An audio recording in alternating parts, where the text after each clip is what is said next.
Sabe o que torna uma pessoa bonita? A sua gentileza e a sua simplicidade. É a forma de tratar o outro. É o respeito, é o cuidado. Eu acho que a beleza, ela vai muito além do físico. É coisa de coração. As pessoas lindas se vestem de sorrisos. A beleza da alma se traduz na simplicidade do ser.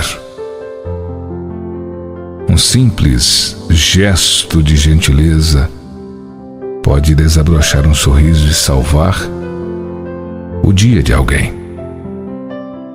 A simplicidade da vida está em reconhecer que as coisas mais importantes dela só podem ser sentidas